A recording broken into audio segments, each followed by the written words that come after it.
বন্ধু ঘটক, আজকাল তো কামাই কাজ ভালোই চলতেছে। তুই কি বুঝবি বন্ধু? ঘটকের কাজ যে রিস্ক, কামাই কাজ তো ভালোই চলবে।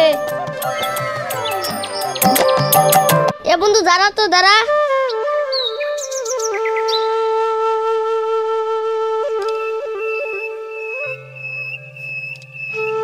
বন্ধু কার মেয়ে রে?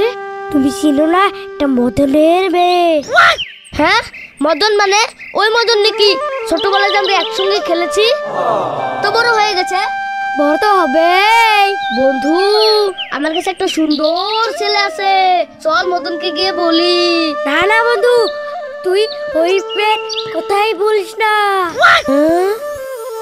বন্ধু ওই মেয়ের কথা বললি দিকদার আছে। তুই কি বলিস বন্ধু? চল তো আমার সঙ্গে দেখি। মদন, হাই মদন, শুন তো। কে রে? একটু দাঁড়াও, আমি যাচ্ছি। কদম, বন্ধুর কথা এতদিন পরে মনে পড়লো? বলিস না বন্ধু, আমার অনেক কাজ থাকে তো, তাই সময়ই পাই না। ঠিক আছে বন্ধু, অনেকদিন পরে এসেছিস তো, আয় একটু বসে। এখানে বসে বন্ধু। বন্ধু আমি তো এসেছি তোর বাড়িতে একটা কাজের জন্য। দিনভর খালি কাজ করতে হয়। কাজ তো হবেই বন্ধু, তো তাড়াহুড়া কেন? গিন্নি, গিন্নি কোথায় গো? আছে, এখন আবার চা বানিয়ে দিতে হবে। কয় কাপ চা নিয়ে আসো। হ্যাঁ নিয়ে যাচ্ছি। বৌদি গাখিরটা একটু বেশি দিও, আমি তো গাখির অল্প বেশি খাই তো। হ্যাঁ বন্ধু কি বলবি এখন বল। বন্ধু আমার কাছে একটা সুন্দর ছেলে আছে। ছেলে আছে? কি বলতে চাস খুলে বলতো। বন্ধু কথাটা হলো, ওই ছেলের সঙ্গে তোর মেয়ের বিয়েটা দিলে অনেক সুখে থাকবো। কি বললি তুই? গিন্নি চান তো হবে না। হ্যাঁ চাটা বোধহয় কপালে হইল না। আজকে যদি তুই আমার বন্ধু না হইতি, তোকে আমি ধাক্কা দিয়ে বের করে দিতাম। মা তুই এখন ঘরে যা। এত বড় অপমান। দাদা কদম, তুমি কিভাবে ভাবলে আমার ছোট মেয়েকে বিয়ে দিব এখনই? আমার মেয়ের কি এখন বয়স হয়েছে?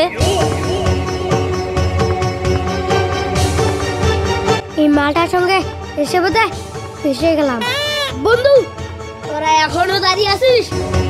ঠিক আছে বন্ধু, আমি চললাম, কিন্তু যাওয়ার আগে আমি একটা কথা বলে যাচ্ছি। ছেলেটার কিন্তু সরকারি চাকরি আছে। বলিস কি? হ্যাঁ চাকরি আছে? সরকারি চাকরি আছে? মাটা থেকে পাটি বদলি ফেললো। গিন্নি এদিকে তাড়াতাড়ি চা নিয়ে এসো। বন্ধু বস বস বস বস। যাক চাটা এখন খেয়ে যেতে পারবো। দাদা বিস্কুট বেশি করে নেন, বেশি করে নেন। দাদা আপনি খাচ্ছেন না কেন? ইস রে, গিন্নি এগুলো কি করছো? মিষ্টি মিষ্টি নিয়ে এসো। হ্যাঁ হ্যাঁ আমি এখনই যাচ্ছি। বন্ধু বিয়েটা তাড়াতাড়ি করে দিস। হাট। ঠিক আছে আমি দেখছি কত তাড়াতাড়ি করে দিতে পারি। দাদা মনে কিছু রেখেন না, আর বিয়েটা অল্প তাড়াতাড়ি করে দিবেন। বৌদি আমি আসছি তো। হাট, চল তাড়াতাড়ি। কাজী সাহেব তাড়াতাড়ি বিয়েটা করান, যেতে হবে। সরকারি চাকরির মার তো।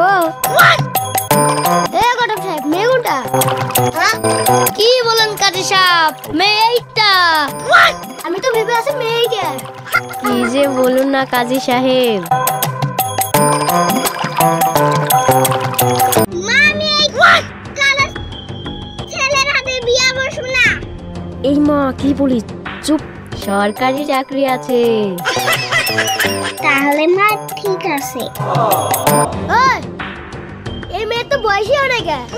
হ্যাঁ কদম, তোকে কি বলেছিলাম? হ্যাঁ বুঝেছি। ওই যা জলদি টাকাটা নিয়ে আয়। হ্যাঁ যাচ্ছি। বিয়েটা তাড়াতাড়ি হয়ে গেলে কানাটা পাই। দেওয়ানি সাহেব, এই বিয়ে আমি করাতে পারবো না। কাজী সাহেব টেনশন নিয়েন না, আইতেছে। ওই ওই এদিকে আয়। বন্ধু এইখানে তো পুলিশের সামনে নাই। বন্ধু তুই চিন্তা করিস না, এখানে সব মিলানো আছে। এই নি দেওয়ানি সাহেব, এই নেন। কাজী সাহেব রাস্তায় মিলামনি, বিয়েটা তাড়াতাড়ি করান। হ্যাঁ হ্যাঁ হ্যাঁ, ঠিকই আছে ঠিক আছে। বলুন তো মেয়ের নাম কি? লিখুন কাজী সাহেব, মেয়ের নাম ইয়াসমি। স্যার পেছনে এসেন এসেন।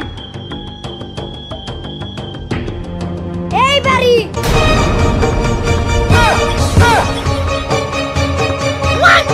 বাল্য বিবাহ, এখানে বাল্য বিবাহ চলছে, তাও আবার আমার ডিস্ট্রিক্টে।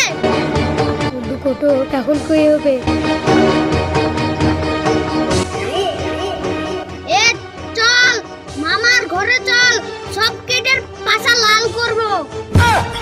মেয়ের বাপ মাই কে রে? স্যার আমরাই। এ তোর এই মেয়ের কি বয়স হচ্ছে নাকি?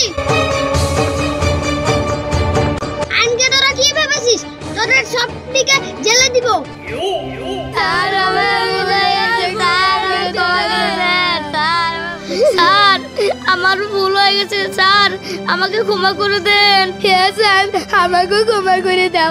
আমি আর কোনোদিনও বিয়ে দিব না, আমার মেয়েকে আমি স্কুল পড়াবো।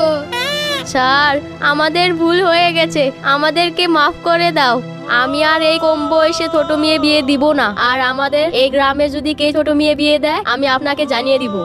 প্রথমবারের জন্য মাফ করে দিলাম। আরেকটা কথা শুন, বাল্য বিবাহ ঘর অপরাধ। বাল্য বিবাহ এই গ্রামে চললে যদি আমি শুনতে পাই, তোদের জেলের ভাত খেতে হবে। হ্যাঁ স্যার ঠিক আছে, এই ভুল আর আমরা কোনোদিনও করব না। ঠিক আছে আমি চললাম, কিন্তু কথাগুলো মনে রাখিস। বিয়ার খানা আর খাওয়া হইল না।